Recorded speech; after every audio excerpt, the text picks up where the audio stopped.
Good evening, everyone.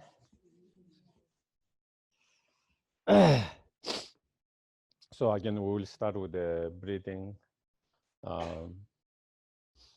exercise, meditation to quiet our mind for a few moments.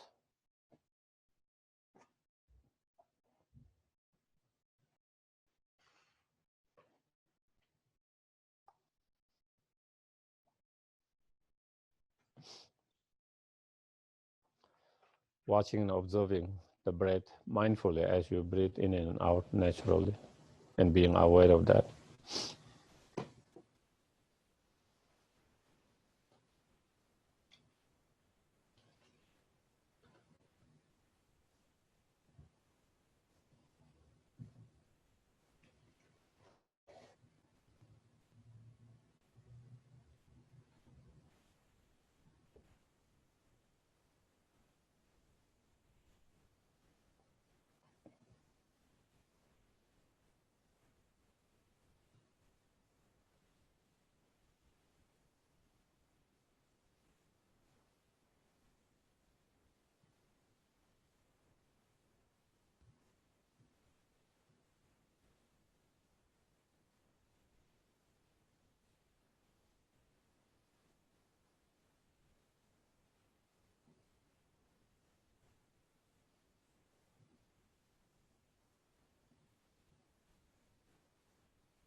Then we can reflect and contemplate,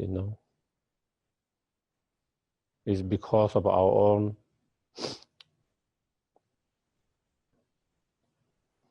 self-centeredness, the selfish attitude,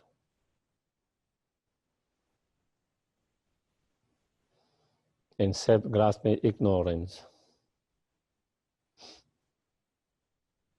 that we continue to create more cause and condition for our own problem, our own suffering.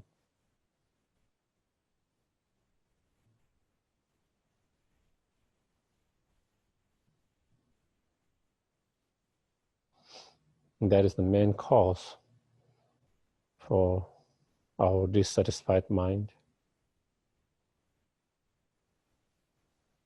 unhappy mind.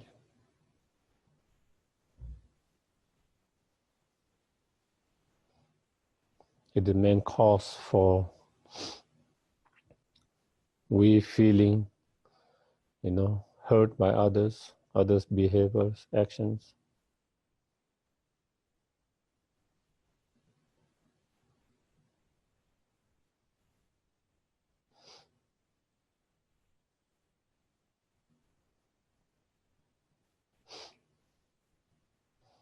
And also that selfish attitude and self-grasping ignorance. Because of that,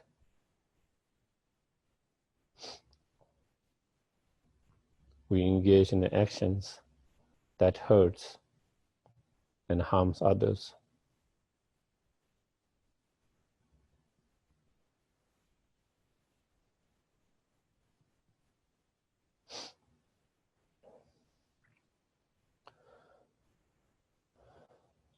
And increase the pain and suffering of others.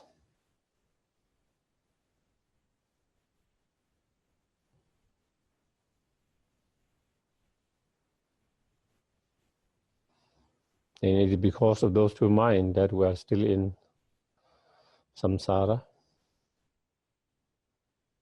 cycling endlessly.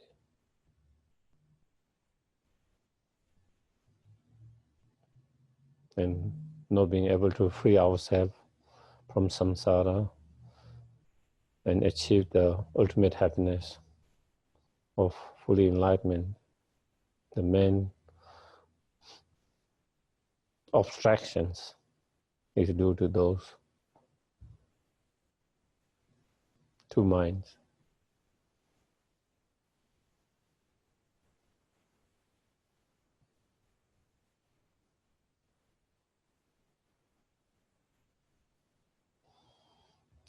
And as long as they become, like the chip, the balls in our life, and as long as we continue to follow them,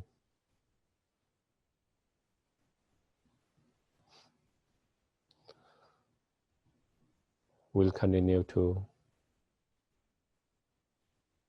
circle in samsara and continue to experience pain and suffering.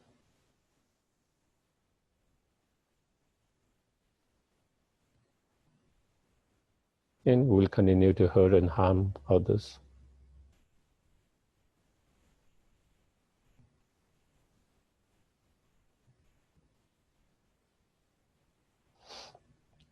Therefore, in order to have our own peace, our own happiness, and in order to stop creating more harm, pain to others, in order to be help to others, we must try to reduce, overcome, and gradually minimize and overcome those selfish attitudes and self-grasping ignorance.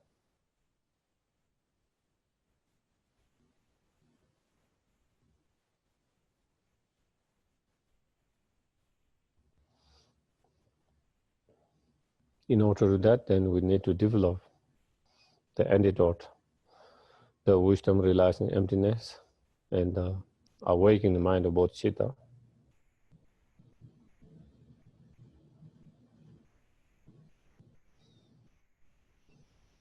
And to cultivate those inner qualities, we need to practice, meditate continuously.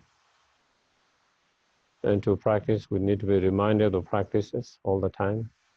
For that very reason, that I'm going to listen to the teachings.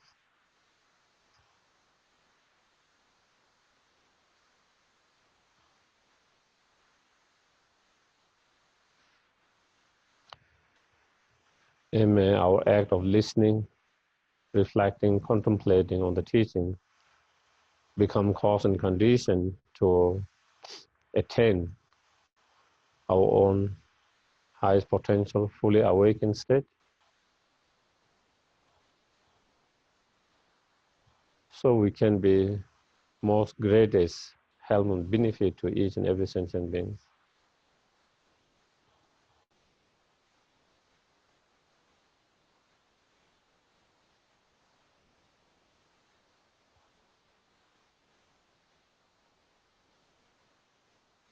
Okay.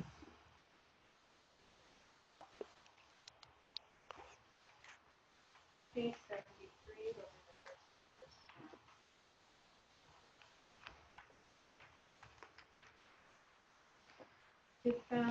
The endowed transcendent destroyer, the one gone beyond, the fourth destroyer, the completely perfected, fully awakened being, perfect in knowledge and in good conduct, Sukhada, knower of the world, supreme guides of human beings, became teacher of the gods and human beings. To you, the completely and fully awakened one, the endowed transcendent destroyer, the glorious conqueror, the subduer from the Shakya clan. I prostrate, make offering, and go for refuge. Page 75. Down in the middle. Homage. The Supreme Buddha, homage to the Dhamma refuge, homage to the great Sangha, to all three ever devout homage, to all worthy of respect, bowing with bodies as many as all realms Adam, in all aspects.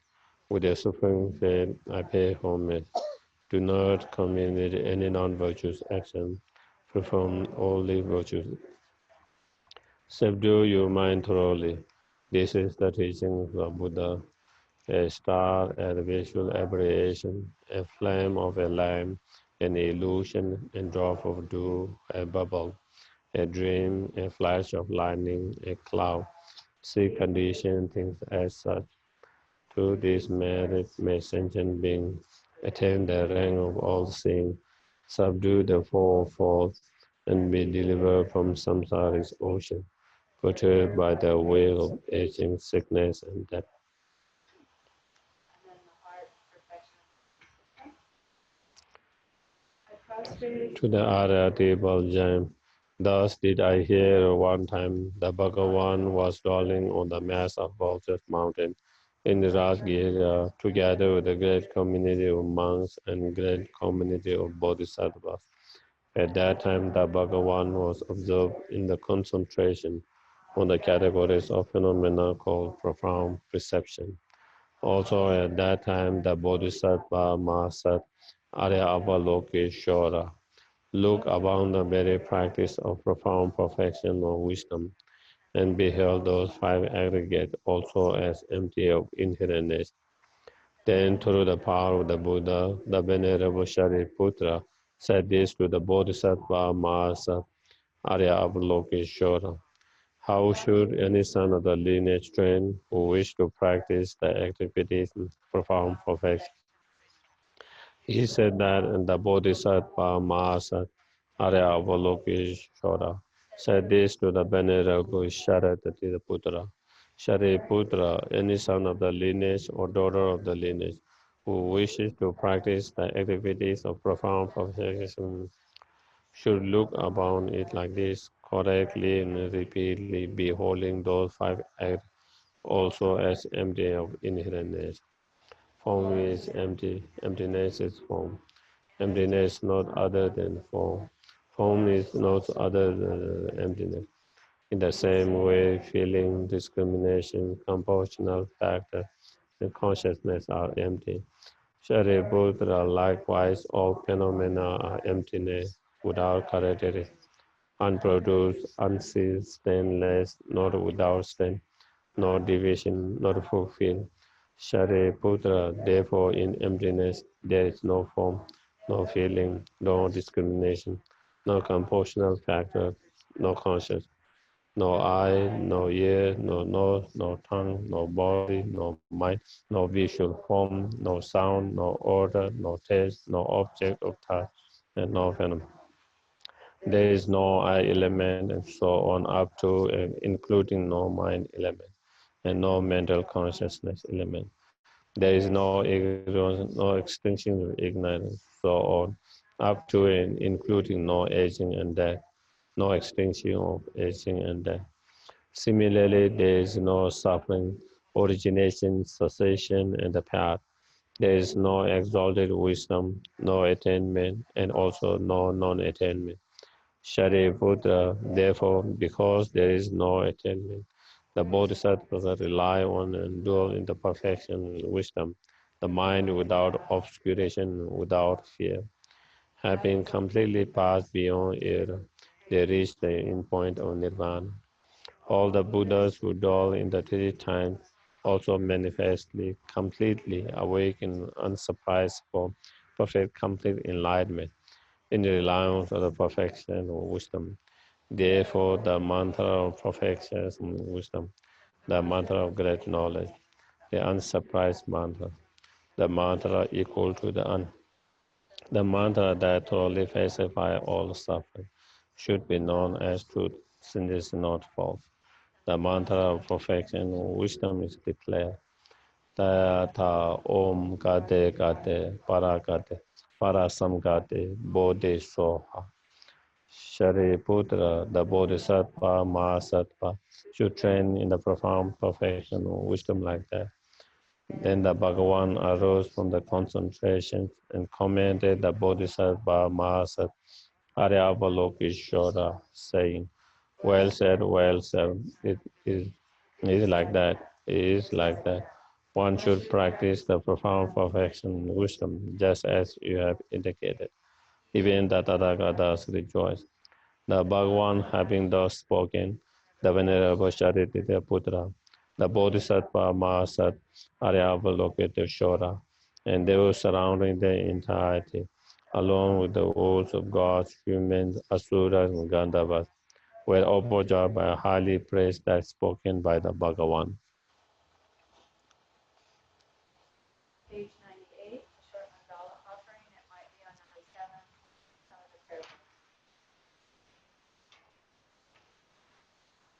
Sashi Peki Chonshin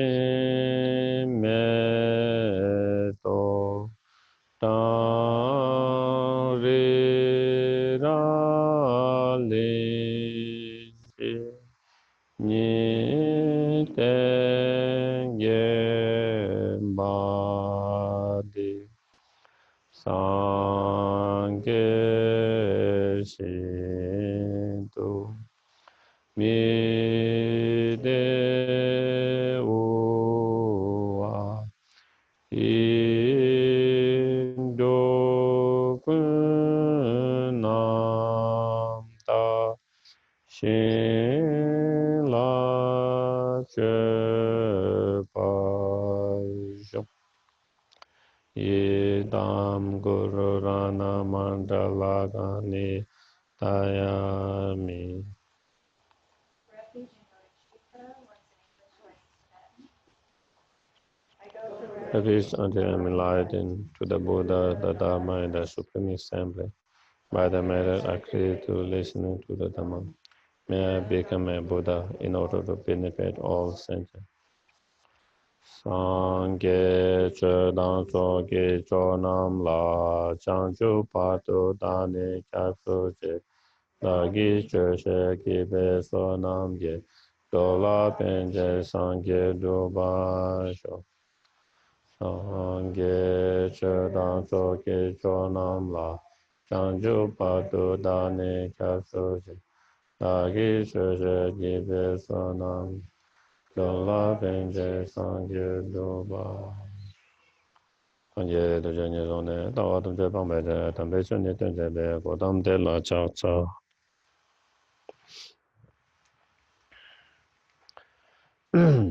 So last week I think we finished the middle scope, the teaching on the middle scope, and now we are on the third scope. And again, just to summarize the middle scope, understanding as long as we have those delusion defilements, we will continue to experience sufferings, directly, indirectly, and there will be no true lasting happiness until we overcome all the defilement, all the delusions. And in order to overcome all the defilement, all the delusions,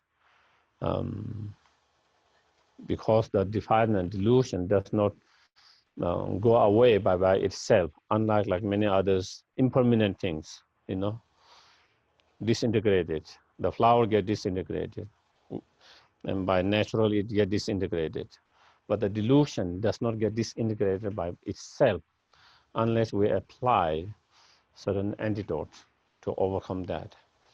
And so therefore, in order to overcome we have to overcome the antidote, and in order to overcome all the defilements, then we have to overcome the very root of all the defilements, and that is the fundamental ignorance.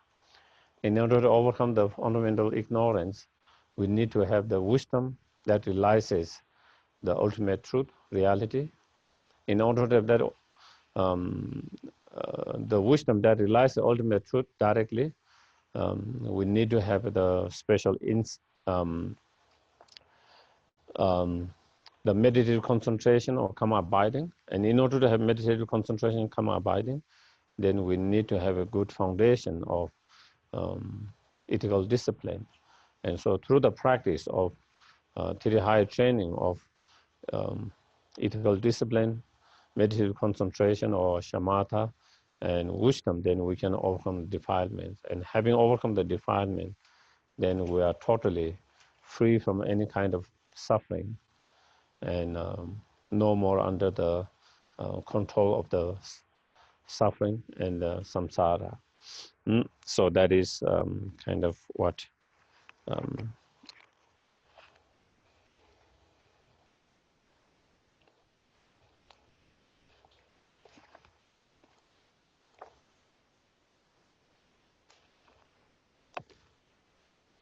so we are on 120 page number. And chapter 4, it says great scope up to shamatha. So how to train the mind in the stages of path of person of great capacity. And so then through meditating in this manner on the disadvantage of cyclic existence. So, as long as we are in cyclic existence or samsara, which means under the control of delusion and karma, there is all sufferings, many different type of suffering all the time, So, taking the faults and disadvantage and shortcoming of cyclic existence from many different perspectives, not just with one reasoning and logic, but from many different angles, many different perspectives, and not only for short time, but over the long time, the practice, not only for um, short time, but over the long time.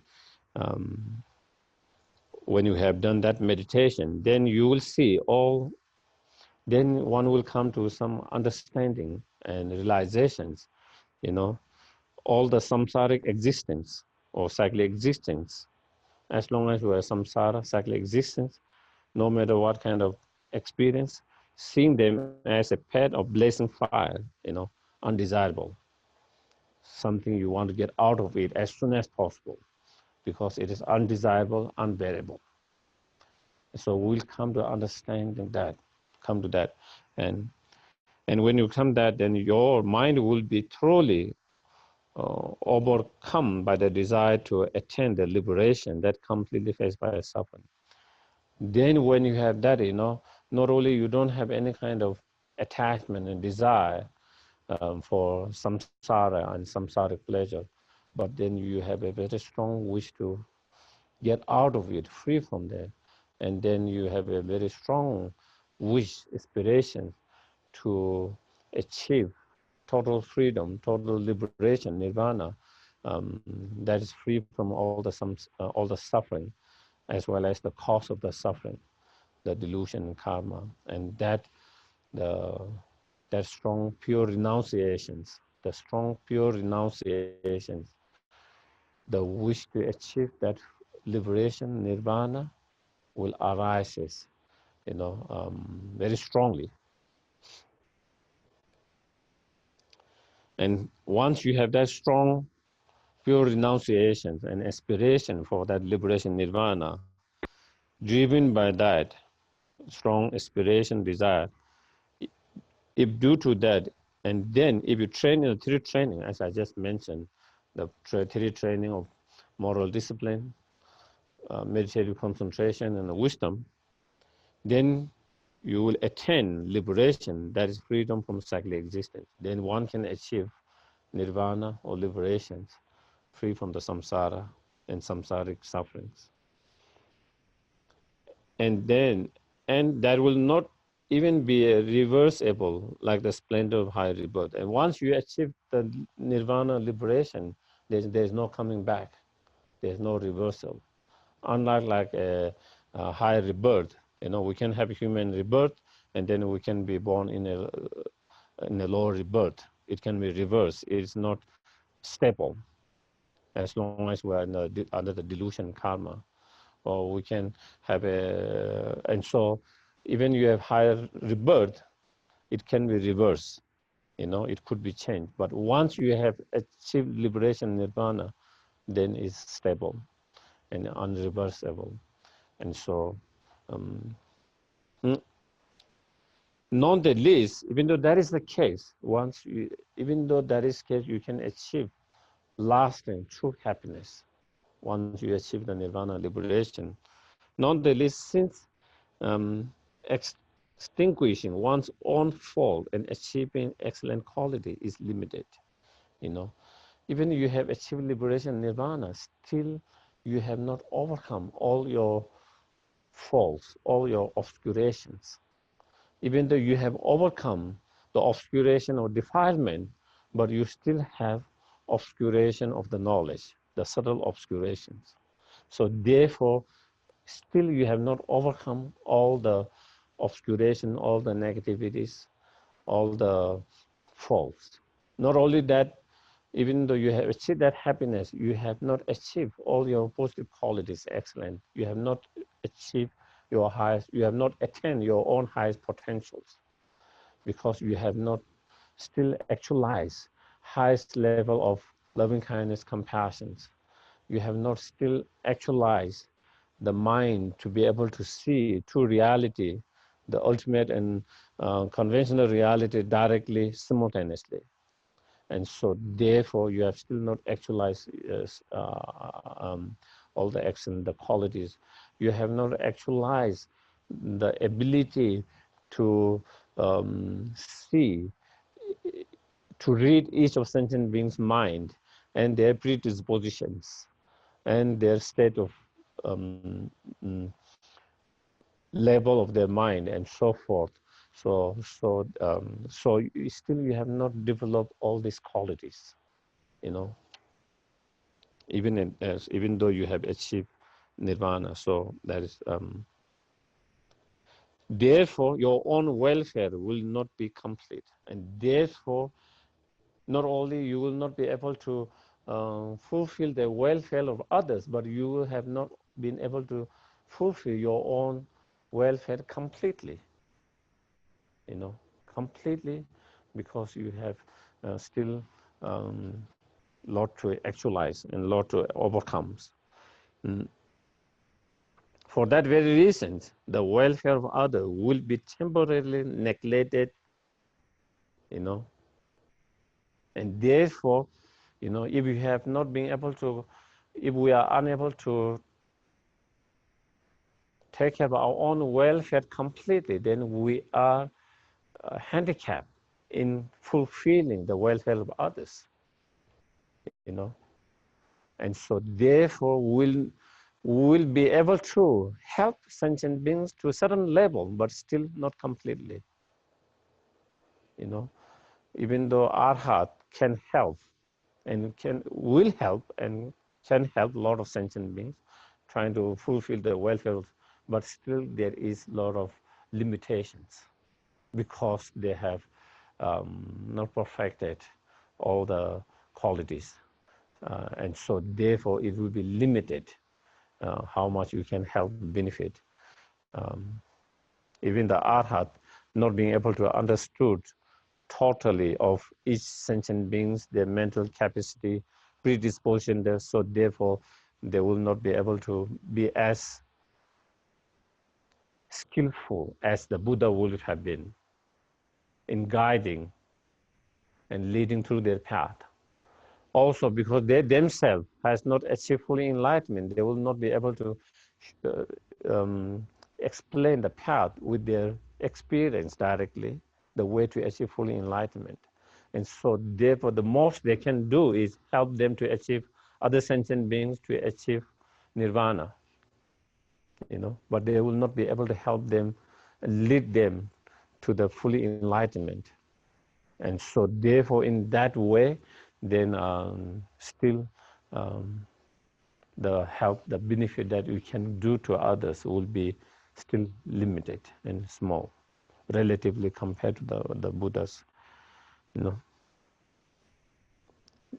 So in the end, and in the end, having been urged to do by the Buddhas, you will have to enter the Mahayana. And so the end, after, you know, the Buddha will encourage the Bodhisattva, the Arhat to say, you know, still you have not reached your highest potential.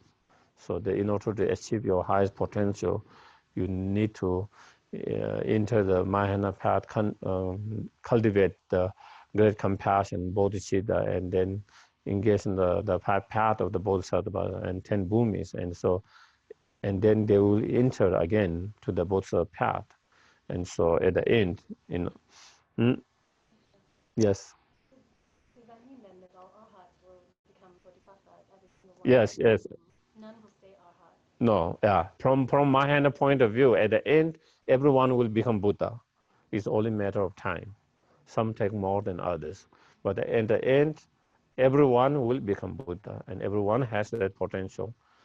Whereas some other schools, like you know, Babasika or Sautrantika, in their view, the arhat will never become a bodhisattva, Buddhas. They become arhat, that is a final. So from the very beginning, you enter either bodhisattva path, or you enter here arhat path, or you enter solitary realizer arhat path. And whatever path you choose, and when you reach your individual path's highest goal, then that is it. Then the arhat become arhat, and they don't enter bodhisattva. But in Mahayana, then everyone will enter the bodhisattva path eventually, and everyone will become a Buddha. Yeah.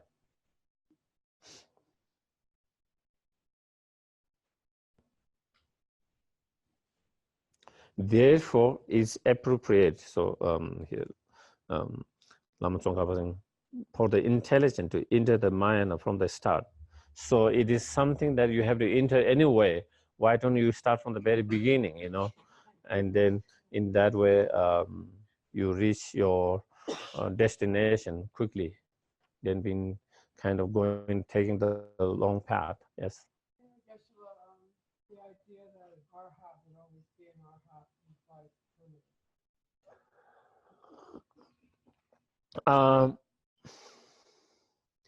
Well, it doesn't necessarily mean permanent. There are, even from Mahayana point of view, the Buddha will, once they become Buddha, then you will always become a Buddha, always remain a Buddha. But that doesn't mean it's permanent. While we are still alive, we are still human beings throughout our life for 50 years. But that doesn't mean we're permanent. Not talking about even death. Even as a human being, we are constantly changing. And so therefore even the Buddhas, if there is, maybe there is, let's say, a new things has developed, new inventions. And Buddha realized that new inventions. Once it comes into existence, in that way it is developing, in a sense. Before there is no invention, there is no mind which realize that. Even the Buddha's mind will not realize it is non-existence. But something new come to existence, then the Buddha's mind realize that. And in that way, it is also changing in that. But of course, it is always enlightened mind. And so that, yeah.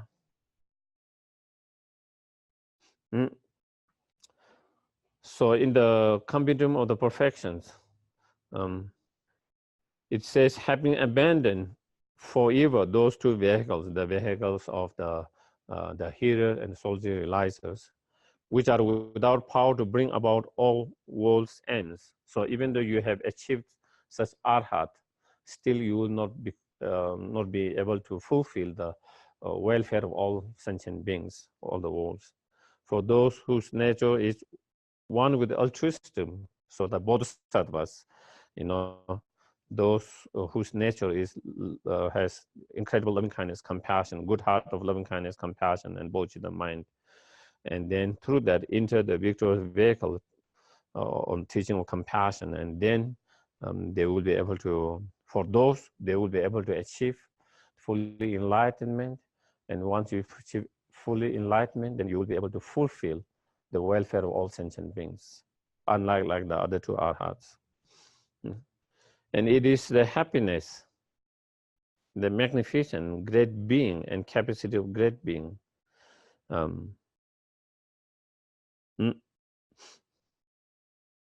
In such beings, those who have cultivated the altruistic mind, or warm-heartedness, good heart of loving kindness, compassion, bodhicitta mind, and such is the true.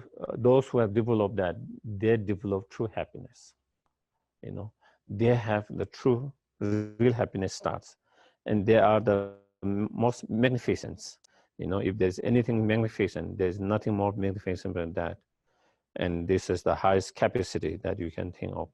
So therefore, it is appropriate to take responsible for the welfare of others, because to observe one's own welfare is something also common to animals.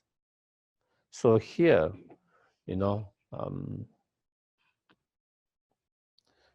in Tibetan, for a person's, is Kipu, in the name Kipu, and translated as persons, and that comes from a Sanskrit word, I think manush or something, which means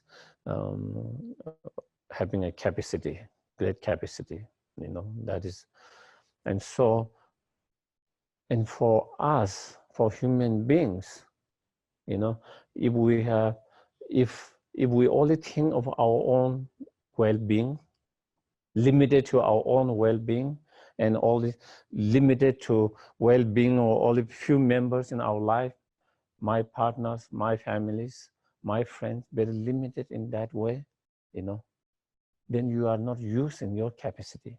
You are not really persons, as a person, which means incredible great capacity. We are not being able to utilize that. You are not really being that person with capacity, because for well-being or very small for themselves and their families, even the animals, sometimes they are even better than us,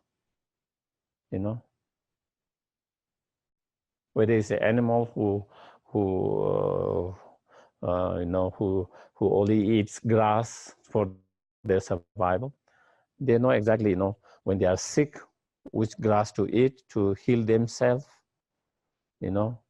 and they know which grass is healthy, so they have certain ability, capacity to recognize them and try to avoid that bring them pain and suffering, injury, and trying to fulfill their immediate needs. When they are hungry, they know how to search for food. When they are thirsty, they know how to look for water. When it's too heat, they know how to find a shade. When it's too cold, they know how to be in a, and all this, And then if you see the animal who depend on meat and who hunt, sometimes when you watch those animal shows, they are very, very skillful how they attack, how they plan, and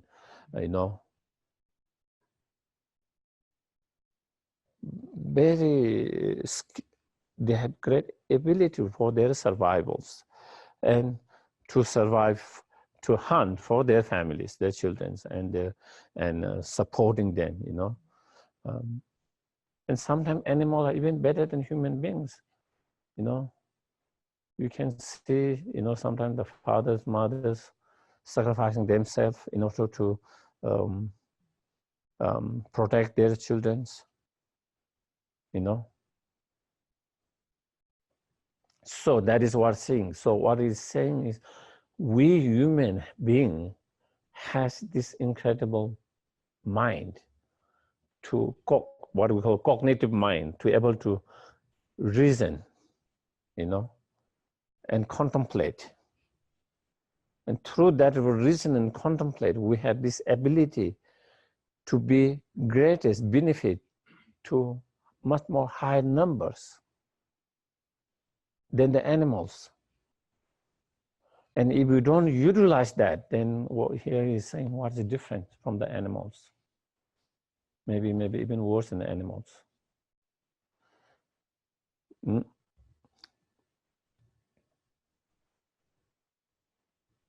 Therefore, natural disposition of great being is categorically starved for the benefit happiness of others, because we have that capacity. Since we have that great beings, means we have as a human beings, we have this capacity to go beyond just the small numbers of individuals in our life, to go beyond that, to be able to work for benefit of all humankind, all animals, all sentient beings. And so therefore, we should utilize that potential. Since we have the potential, so that we should utilize it for that. So that's what it's saying, And in a letter to the student, it says, when the cattle sees a mouthful of grass that is easy to get, they eat it themselves. When they are greatly tormented by thirst, find some water, they drink it and to wish release.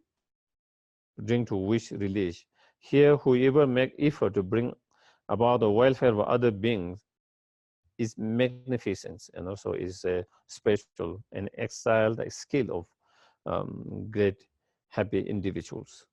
Traveling, riding across the sky, powerful sun illuminate all.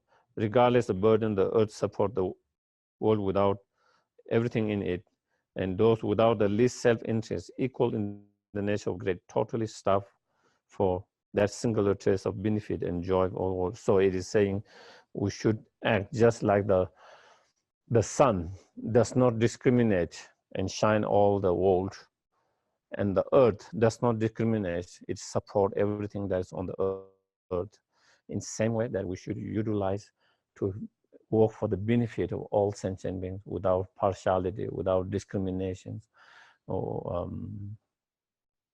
yeah, and we do have the capacity, and so therefore ability and potential and capacity, and therefore therefore one should work for not for benefit of me and not benefit of them, or happiness of me, but for happiness and benefit of all sentient beings, just like the sun and the earth. And that being so, those who see how sentient beings everywhere are tormented by suffering and who toil for their welfare are called persons of great capacity, or the wise. And so here, that is what is the meaning of, by understanding the suffering and pain of all sentient beings, recognizing that, being aware of that, and feeling it as your own suffering, and with that feeling as though it's your own suffering, and then working towards in order to overcome and eliminate the suffering of all, is what it is mean to be great person capacity, and also that is what it means to be wise. That is true meaning of wise and great capacity. The true meaning of wise is not where you have all this ability to exploit others. You have all this way to kind of harm others, hurt others, exploit others, take advantage of others, how to demolish others, how to all these different way of doing things. That is not the wise here saying. The meaning of the wise is totally the other's way.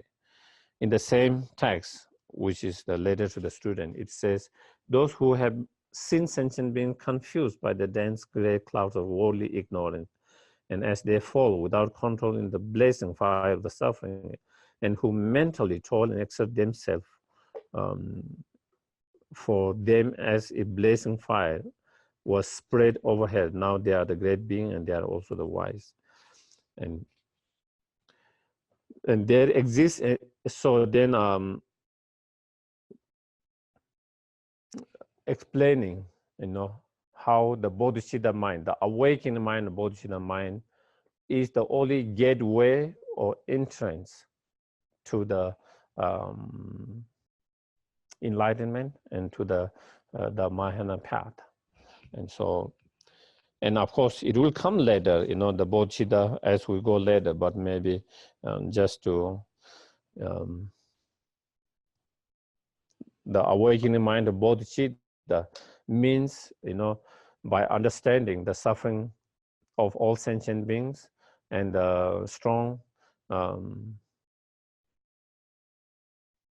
by understanding the suffering of all sentient beings, by feeling their suffering as your own suffering, and therefore a strong, not only wish to see them from suffering, and not only wish to see them to have happiness, but free from suffering, but taking a strong responsibility to free them from suffering and lead them to the happiness. So driven by that such great loving kindness, compassion, and special attitude, and recognizing that at the moment we are handicapped, and therefore we are limited because we have obscuration, both obscuration of defilement, obscuration of subtle knowledge, as well as we have not been able to actualize all the positive qualities. Therefore, how much we can help to do that is limited. And therefore, we see only if we can achieve fully enlightenment, then we can be able to help and benefit them limitlessly and to really guide them to fully enlightenment. And when you have that, then driven, induced by the great compassion, then you have a strong wish to achieve that fully enlightenment. And when you have that strong wish to achieve enlightenment, the aspiration or wish to achieve enlightenment, that is the bodhicitta mind. So just to kind of a little bit, because we will be talking a lot about bodhicitta before we actually come to,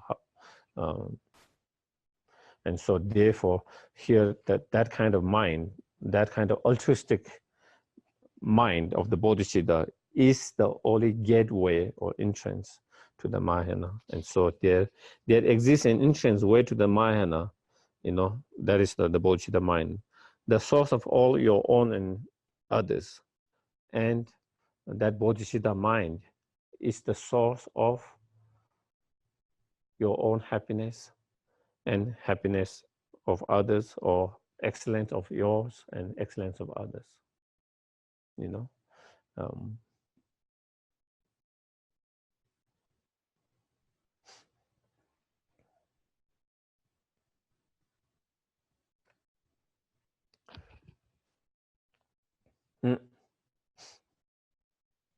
Yeah, as Chandrakiri says, the arhat of hearer and arhat of the solitary realizer arises through practice of the Dharma or the path. And the path and Dharma, that is shown by the Buddha, so it comes through, arises from the Buddhas. And Buddha himself arises from the Bodhisattvas. He was Bodhisattva and then gradually become a Buddha. And the Bodhisattvas arises from the compassion, the bodhicitta mind, and the wisdom. And so therefore, all this excellence, all this comes from that. And even in our individual cases, all the happiness and excellence are result of our own positive karma, which are result of our own virtuous actions, and which are result of certain level of good heart and positiveness. And it is like medicine. It is the medicine that removing all the degenerations. I don't know whether degeneration was the right, the medicine removing all the poverties, the bodhicitta mind. And the bodhicitta mind is the great path traveled by all the wise beings that nurtures and nourish all beings through, and it is like the highway. The bodhicitta is like the highway to the enlightenment. Unlike the narrow, very slow, narrow, but it's a big highway to the enlightenment. And the bodhicitta mind, nurture yourself and nourish other beings through seeing yourself. Whoever has a bodhicitta, when other people see that person who has bodhicitta, when they hear about that person, when they remember of that person who has bodhicitta, and when they touch that bodhicitta,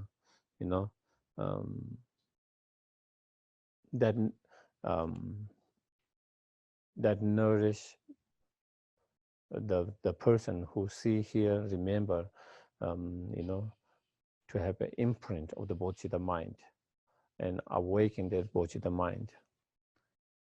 Sometime, and you hear a lot of time people have those experience when they met such beings. Something happens, they cannot explain what happens. Something opened their heart. And they are sometimes they are seeing for the first time and they are not even aware. I've heard so many stories. They were just on the street walking, and Dalai Lama comes, and they are not even know who he is, and they just stay in the stand, and then something opened up in their heart. They don't know. They start crying, their mind become very soft, and that they don't know they have no explanation to explain why and how it happened, but it was in one wonderful experience. Open their heart, something happens. And that kind of story you hear very lot of time. I hear a lot of story about a lot of people with Lama Zopa Rinpoche. I hear a lot of stories about His Holiness and many other teachers and like that, you know.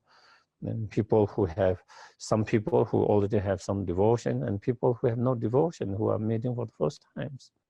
And people who are not even spiritual at that point. Some of them, something, and that is because of their bodhicitta mind. Because of their bodhicitta mind, you know, when someone see them and hear them, touch them, that something positive imprints is left in their mind. Something's awakening. Their potential bodhicitta mind is awakening, and that, and such is the power of the bodhicitta mind, and that is the power of the bodhicitta mind.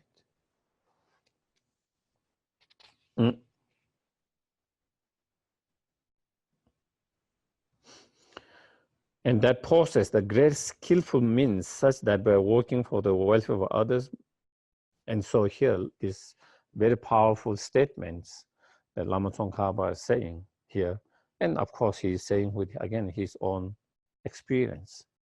You know, here he says that the bodhicitta is such, you know, that bodhicitta possesses such a great skillful means, you know, such that by working, when you have bodhicitta mind, because of your bodhicitta mind, you are working for benefit of other sentient beings. That is what bodhicitta mind inspire you to work for the benefit of other sentient beings. But by product, you know, by the way, you accomplish your own welfare without any incompleteness. So you work out due to your bodhicitta mind, you work for the benefit of others, but your own, by product, your own welfare is taken care of.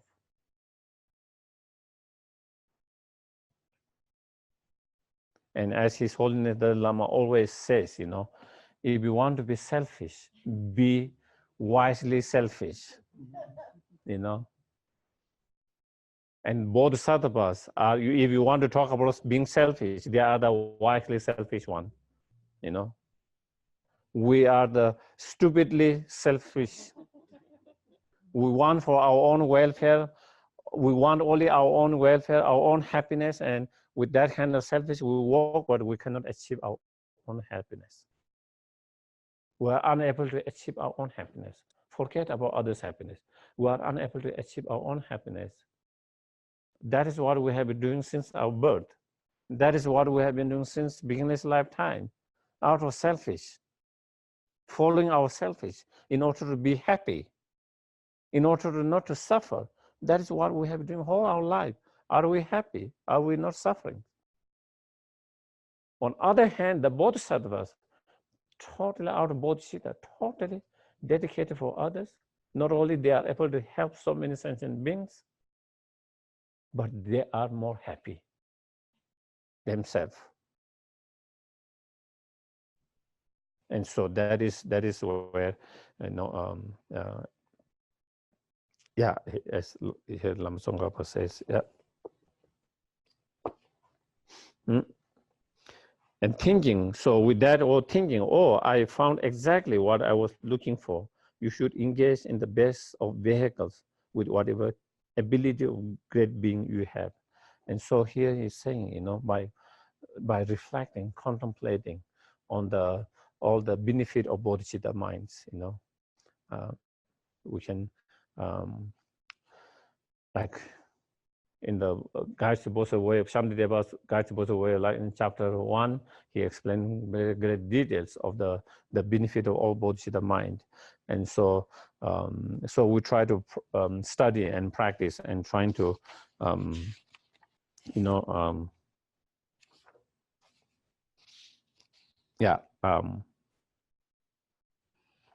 that kind of bodhicitta mind.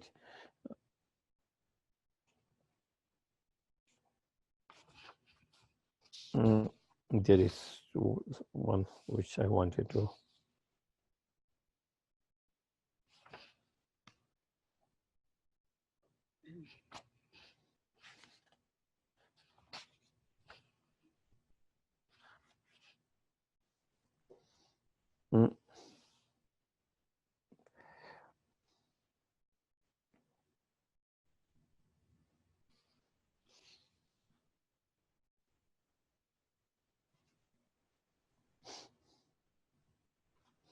in one of the Bodhisattva way of life.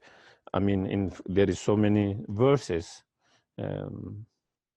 where it says, whoever has developed the precious Bodhisattva mind, I pay homage to them, and because of the Bodhisattva mind, even you harm them,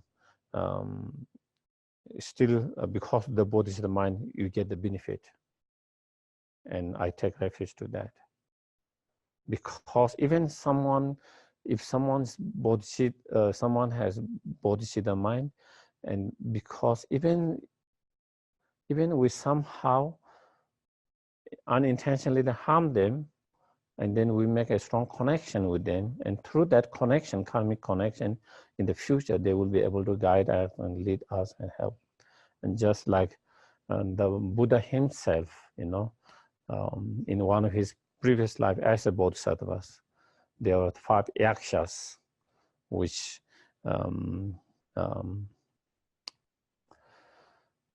asked for his life, and his sacrifice he gave them, and he made a prayer that due to this connection, when I become a Buddha, may they become first of my my disciples, and they become the first disciples, the 5 disciples. And so such is the power of the Bodhisattva mind, and so therefore, so with understanding the of all this Bodhisattva mind, and then knowing, at the moment we have this precious, we have achieved this precious human life with all the right conducive condition to practice and cultivate the Bodhisattva mind. The best condition within the 6 realms is the human beings to really practice the Dharma. And we have that. We have this incredible right conducive conditions. We have met the Dharma, not only met the Dharma, the Mahayana Dharma, not only we have met the Dharma, we have met incredible qualified teachers like His Holiness Lama or others.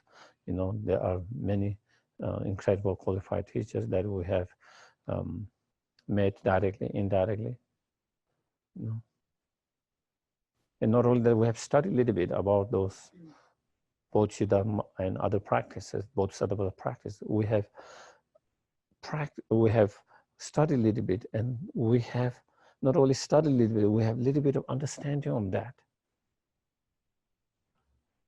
And so when we have all this out, it is the time to really put the effort to develop that. If we don't do that, when will we be able to do that? If we are born in one lower realm, extremely difficult. Even we are born as a human beings, if we have not met the Dharma, it's difficult. If we have not met the qualified teachers and Dharma, if we don't study, even we have met the Dharma, once you hear it, then you don't, and then even your studies, if you don't understand, again, that is another matter. We have studied, understand all, and so all conditioned together, and so by feeling so grateful, so grateful. So I'm so lucky and fortunate to have all these right conditions together for me to practice and actualize the Bodhisattva mind within myself. Such a wonderful, incredible, powerful, wonderful Bodhisattva mind within myself. So if I don't do now, when will I do that? So with that, trying to develop strong joyfulness, inspirations, and then with that, then trying to inspire us to practice and cultivate that in ourselves, and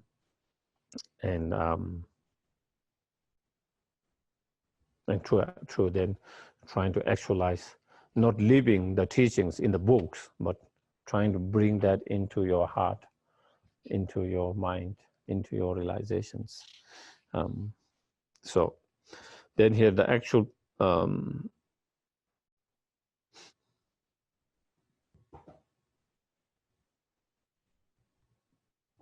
yeah.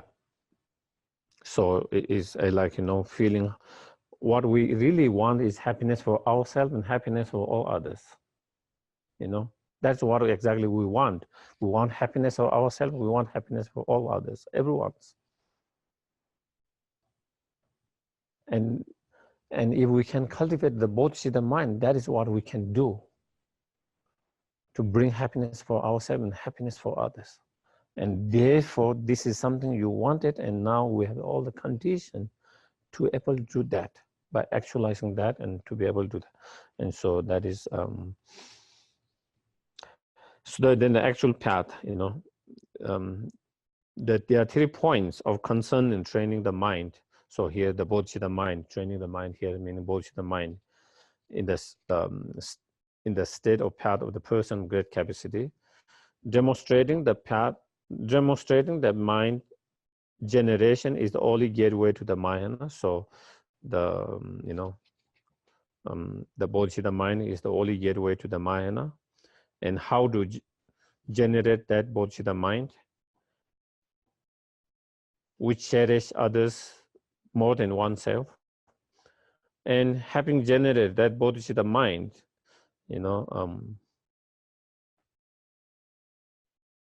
how to train in the contact. So how to train in the contact of the Bodhisattva practice, such as 6 perfections or 10 perfections. So then the first one. First, therefore, it is necessary to enter the Mahayana. You come to think about it, how it is to be entered. So in order to enter the Mahayana path, first you need to know, what is the way to enter the Mahayana path. What is the gateway to enter the Mahayana path? And so when we talk about the Mahayana or great vehicles, there is no great vehicle apart from 2.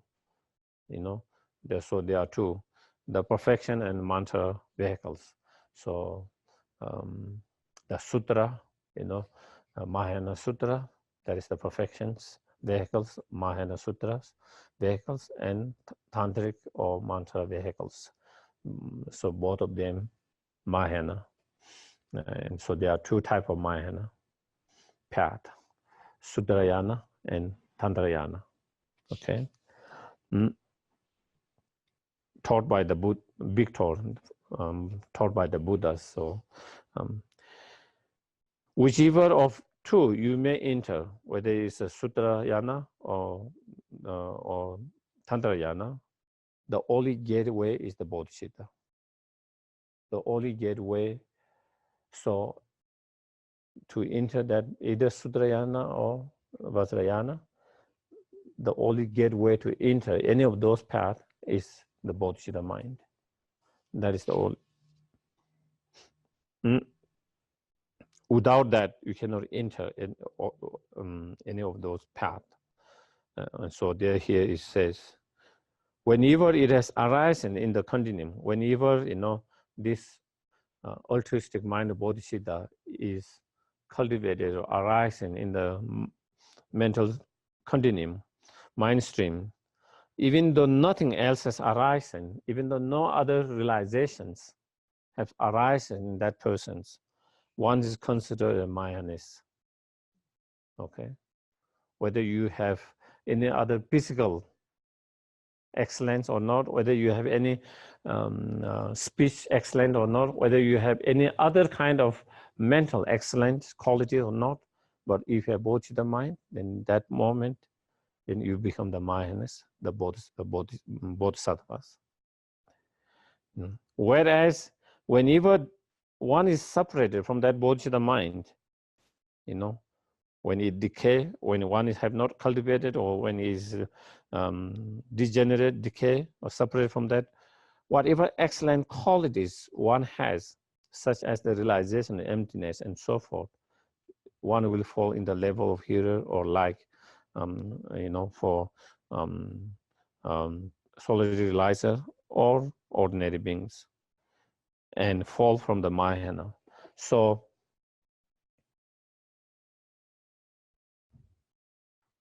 if you don't have the Bodhisattva mind, even you have this clairvoyance, still you are not bodhisattva, still you are not Mahayanas. Even you have ability to levitate, fly, go underneath the earth, become invisible, and have all others incredible shamatha mind, even no matter how big sound it makes, without losing your concentration, able to remain that. And even you have a realization such as wisdom and all this, even you have a direct vision of the deities and all of that, all these kind of different qualities that you might have, still you are not a bodhisattva, still you have not entered the Mahayana first path, still you are not the Mahayanas. On the other hand, if we don't have any of those qualities, but if you have bodhicitta mind, then that very moment, whether you are educated, uneducated, normal education, whether you are men, women, whether you are rich, poor, whether you are human or animals, any realms, that very moment when someone develops that bodhicitta, that person becomes bodhisattva, Mahayanas. And that sentient beings enter the first path. And from that moment, everything that he or she does become cause of enlightenment. And bodhisattva's practice and path, And so, therefore, yes, please. Yes, please. So bodhicitta is not either or. It's not black or white, right? So you can have a little bit of bodhicitta. I don't know whether I can give you a little bit of bodhicitta. Either you have to buy full or not. It comes with the package. If you want to buy, you have to buy the whole package. Yes. Well,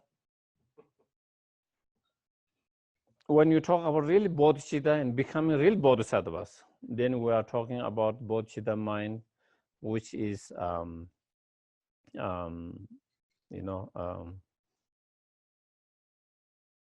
effortless. Okay, when you have that mind, first you have great. It will come later, whether you first at least you have the loving kindness and great compassions, and then special attitude, and due to that loving kindness, great compassion, and special attitude, or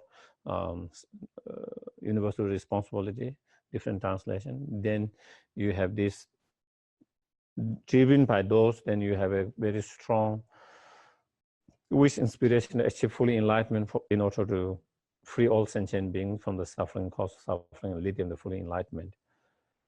At the very beginning, of course, with the effort, and still is a bodhicitta, but it's with the effort.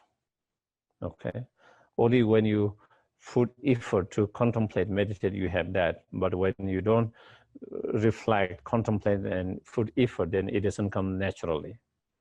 And as we train, like any other practice, repeat with effort and practice again and again, then slowly, it requires less and less effort.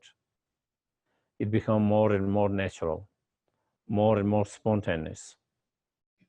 And then it comes that it becomes totally spontaneous, totally natural, without any effort. When you see any suffering sentient beings, immediately bodhicitta mind is immediately, without any effort, just by hearing suffering of sentient beings, any sentient beings, just by seeing any suffering of sentient being, by recollecting, remembering that mind just comes naturally. Bodhicitta mind just spontaneously. So that is the real bodhicitta. And when you have that spontaneous, effortless, then you become bodhisattva. That is when you really become, that is when we have the bodhicitta realizations, and then that person become bodhisattva and true Mahayanas. But before that, then we have that bodhicitta mind with effort, you know, and so that we are still not bodhisattvas, but of course we are on the path towards becoming bodhisattvas, and we are on the path, we are on the track to have that effortless, spontaneous bodhicitta. But at the moment, we can have a small bodhicitta with the effort. Yeah. So every practice, you know, start with small. All the practice start with effort, and then slowly, less and less effort. Slowly, our devotion become stronger and stronger, bigger and bigger. Our bodhicitta, loving kindness, compassion become stronger and stronger, bigger and bigger, and requiring less and less effort. Or our wisdom, you know, becoming more stronger and stronger, more profound and more profound. And so everything starts with small, but then slowly get more profound, more bigger, more intense, more stronger, powerful. Yeah.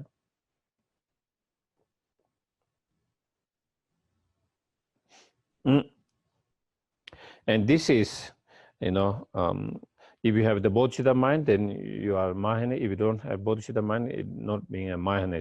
This is taught in numerous texts of Mahayana, and also it can be established by reasoning. Therefore, whether one is Mahayana is determined by whether one has the mind, the bodhicitta mind, or not. So again, at the moment, even though we do not have this effortless bodhicitta mind, at least you have the inspirations. At least every day, you know, we try to have bodhicitta mind, motivation, you know, at least we try to develop bodhicitta motivations 1 time, 2 times, 3 times throughout the day, you know. And so that is where we are on the way towards that.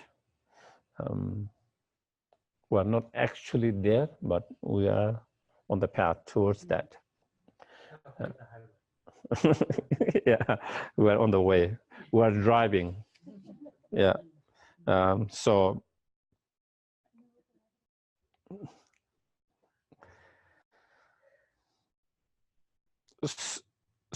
thus in the engaging both of behavior, the Shantidevas, it says that as soon as this mind arises, you become child of the victors. So the moment you become cultivate that spontaneous, effortless bodhicitta mind, then that moment you become known as the Bodhisattva, child of the Buddhas. And from that moment, you know, your act of, with that bodhicitta mind,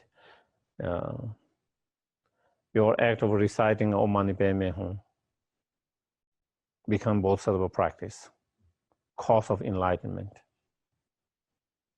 Your act of feeding one ants with one small pieces become act of Bodhisattvas, the practice of perfection of generosity, and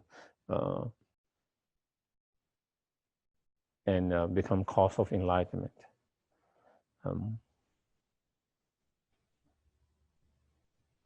And even you are animals, you know, that animals or human beings, that moment become object of refuge by all sentient beings, become object of homage, respect, object of respect and offering for all sentient beings, because that person's or that sentient beings is totally dedicating for sentient beings' welfare, more concerned than others' happiness more than their own happiness.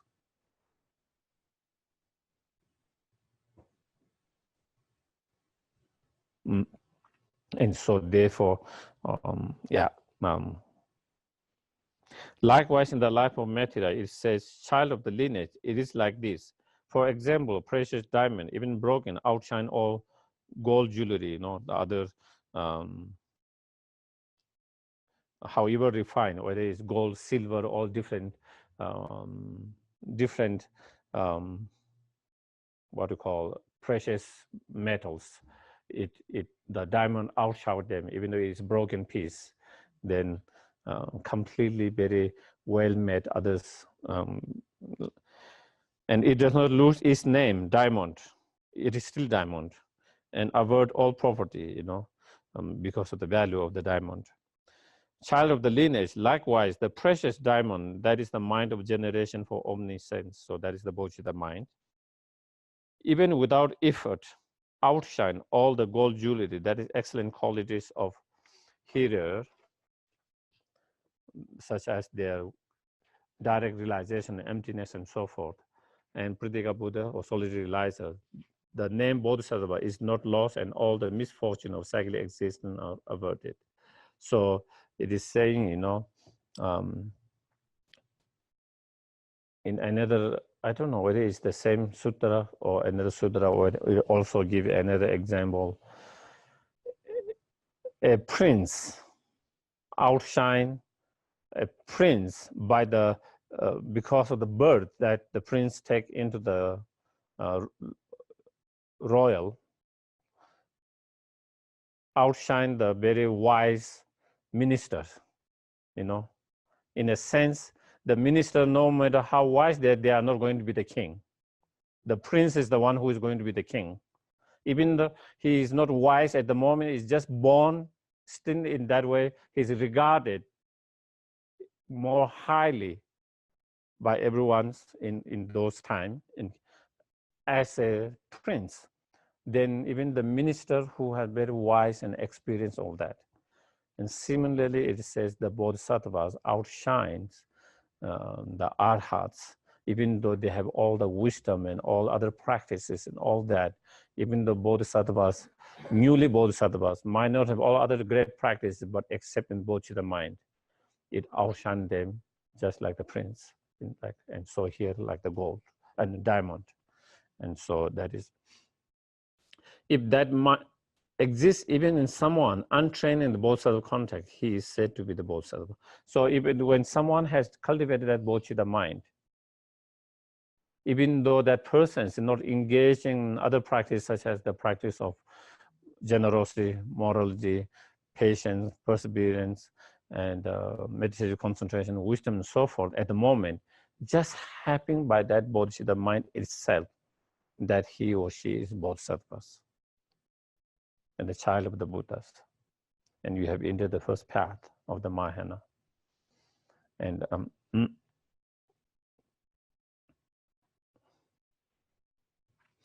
therefore, here, so the Lama Tsongkhapa making, therefore it's not sufficient for the Dharma to be Mahayana Dharma. Rather, it is important that the person has entered the Mahayana. And so he is saying what we are studying is Mahayana text. It's not enough, just that. We have to develop those qualities in yourself, you know. The importance, you know, for us, you know, sometimes because we are studying Mahayana's practice, we think we are better than other people's. We are more spiritual. We are more kind just because you are studying that, you know. Someone who might not be studying a Mahayana text, but who have a bodhicitta mind, they are the true bodhisattva. They are true Mahayanas. We are trying to be Mahayanas, but we are not totally true Mahayanas at the moment. And so that is one thing, again, we have to remember. And sometimes we tend to kind of put others down on the basis of what we study, not necessarily on the basis of what we have realized. You know, because we are studying spiritual, we are going to church, temples, centers, monasteries, and then there are people who doesn't go, then we tend to think they are unspiritual. I think someone is not happy. And so we tend to think we are more spiritual because of all of that. And because they don't go there, they are less spiritual. We tend to kind of look down. And because we study on the Bodhisattva's practice, Mahayana, we talk about a lot all the time, loving kindness, compassion, bodhicitta mind, all the time. And then maybe some other spiritual path, maybe they don't talk about loving kindness, compassion, bodhicitta mind all the time. And maybe they hardly talk about it sometimes. But maybe there are a lot of people who are more compassionate than ourselves, more loving than ourselves. And so we cannot kind of put someone down and look down on the basis of what we study. And so here, Lama Tsongkhapa making a point. It's not enough what you are studying, is that we have to put effort to actualize what we are studying. That the bodhicitta is not in the book, but the bodhicitta in your heart. Okay? The realization is not in the book, but the realization in your heart is important to do that. And so that is Lama Tsongkhapa reminding us, the importance of that. And whether you become a Mahayanas or Bodhisattvas, not, depend on bodhicitta itself. If that mind is no more than intellectual understanding, your being Mahayanas is the same. So then we call ourselves Mahayana, but it's very superficial. Because it is just intellectual understanding, nothing more, doesn't go more profound than that. Doesn't go more profound than that intellectual understanding. Therefore, even though we can call ourselves Mahayana, but it's very superficial, only on surface level. On the other hand, if you have fully qualified bodhicitta, this as I mentioned, effortless, spontaneous, that bodhicitta mind, you will become a complete pure mind. Then no matter, you might look very selfish person from outside. You are true bodhisattva, true Mahayanas. On the other hand, if we don't have that from outside, we might look very unselfish, very caring, because we are always there for someone there. But sometimes we are there, but maybe the intention is not the right there, Because I'm there because maybe then I don't want to lose my face, Maybe I'm there because I don't want to lose my relationship. It's more of my relationship. Or I don't, because I'm there because they will dislike me. Or I'm there because maybe they will not help me when I need them. So it comes more from your selfish attitude. Even though outside it seems you are there, so more than external behavior of that is more of the internal. So here he's saying the bodhicitta mind. If it is out of true loving kindness, compassion, then definitely. And so sometimes, it is hard to really, it's really hard to point and say something just on the basis of external behavior, Sometimes there are people who seem very selfish, but who are really great heart, good heart. And they might not be there all the time, but when they do that, it comes from their heart, truly from their heart, It's not kind of that. So anyway, therefore you should make an effort. Therefore we should make every effort to, those who have not cultivated, to cultivate loving kindness, compassion, and the bodhicitta mind. Those who have cultivated, to put every effort that it does not deteriorate, that it does not disintegrate so that we can continue to improve, stronger and stronger, bigger and bigger. So that is the effort we need to hear Lama Tsongkhapa saying, because it's so important. And you know, and the Bodhicitta mind has been the very the heart of the Buddha's own practice and Buddha's own teachings, you know, and it has been the very essence and heart of all the teachers, Nagarjunas, Shantidevas, Adishas, and all Lama Tsongkhapa in here, all of them. They're main, even all the other practices, as we have studied, are explained as a way to guide toward that, you know, not as a separate practices, but as a tools, as a preliminary, as a means to develop that Bodhicitta mind.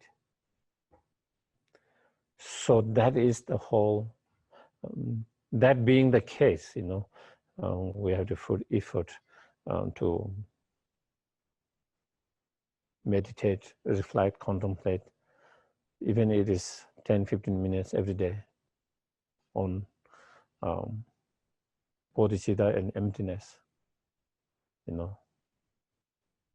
And I think His Holiness has been very much emphasizing that for last few years, that as I can recall, you know, even when he gives empowerment, normally with the empowerment, it comes with certain commitments to do certain sadhanas, certain mantras, certain practice. In the last few years, he didn't give those commitments. He gave the commitment to meditate on emptiness and bodhicitta mind. That is the commitment now he's giving. And because that is the more crucial, because sometimes we lose the essence, you know. Now His Holiness is kind of guiding to lead to the essence of it, you know. Because we have so much other commitments, we hardly find the time to meditate on emptiness, hardly time to meditate on bodhicitta mind, you know. 4 or 5 hours you spend on all different commitments with your mind kind of everywhere, you know, distracted here and there, everywhere. And we can't find even 10-15 minutes to meditate on this so important bodhicitta and emptiness. And so that is where, again, Lama Tsongkhapa is saying that, so I think it would be, find some time to put some effort, and not only just one day like that, but regularly, 10-15, if not more than that, 10-15 minutes, it will be helpful. Yeah.